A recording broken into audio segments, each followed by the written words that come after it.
Assalamu alaikum, peace be upon you. Dear brothers and sisters, the marriage of Prophet Muhammad, peace be upon him, to Aisha radiallahu anha is often the subject of misunderstanding and unjust criticism. However, with a balanced perspective and accurate knowledge, we can dispel these misconceptions and appreciate the wisdom behind this union. First, biological and historical context. Aisha radiallahu anha moved into Prophet's household after reaching puberty at the age of 9. Biologically, puberty is the natural transition from the childhood to adulthood. When a girl reaches puberty, she undergoes significant physical and hormonal changes. These changes enable her to bear children, marking her biological readiness for responsibilities, including marriage, in many societies. Historically, this understanding of maturity has been universally accepted. Throughout history, including in Europe, Asia and the Middle East, it was common for people to marry soon after reaching puberty. This was not viewed as unusual or inappropriate, but was instead a practical norm based on biological and societal readiness.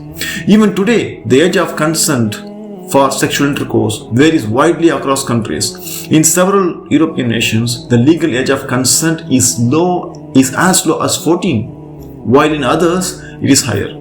What is considered acceptable in one place may be seen differently in another country. These cultural differences demonstrate that the notion of maturity and adulthood are not fixed, they are shaped by societal norms and context. Okay, now the Prophet's marriage to Aisha radiallahu anha was conducted with wisdom and divine guidance. It was not an anomaly of his time, but a practice consistent with the societal norms of 7th century Arabia. Moreover, their marriage served higher purpose, as Aisha radiallahu anha became one of the greatest scholars of Islam. She narrated over 2,000 hadiths, providing invaluable insight into the life of Prophet Muhammad, peace be upon him, and his teachings. This union also highlights the respect, love, and the consideration that the Prophet Muhammad, peace be upon him, showed towards his wife. Aisha radiallahu anha often spoke of the immense kindness and fairness with which the Prophet treated her, setting a model for a marital relationship for all Muslims. There is a misuse of the term child marriage. The term child marriage is often misapplied in this context due to the misunderstanding of puberty and maturity. A girl who has reached puberty is no longer biologically a child, as her body is capable of bearing children.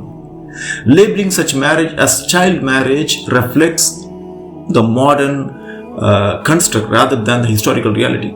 In history, when a child reaches puberty, she is considered to be an adult. Only in recent times, these people have different understanding of maturity.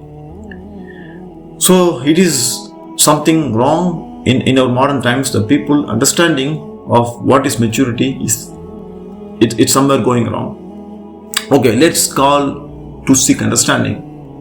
Rather than rushing to judge the Prophet's marriage with Aisha radiallahu anha, people should strive to understand the historical, cultural, and biological context. This requires humility, openness to learning, and recognition that societal norms differ across time and place. We should also remember that criticism often arises from a lack of knowledge. As Muslims, it is our responsibility to engage in respectful dialogue, educate others, and uphold the honor of the Prophet Muhammad, peace be upon him. Finally, the Prophet's marriage to Aisha radiallahu anha was a product of its time, aligned with societal norms and guided by divine wisdom. It is a union that brought immense blessings to the Muslim Ummah. Let us approach this topic with understanding and patience, correcting misconceptions where they arise, and remembering that the life of the Prophet Muhammad sallallahu alaihi wasallam was a model of wisdom, compassion, and integrity. May Allah grant us clarity and the ability to convey the truth with kindness. Ameen.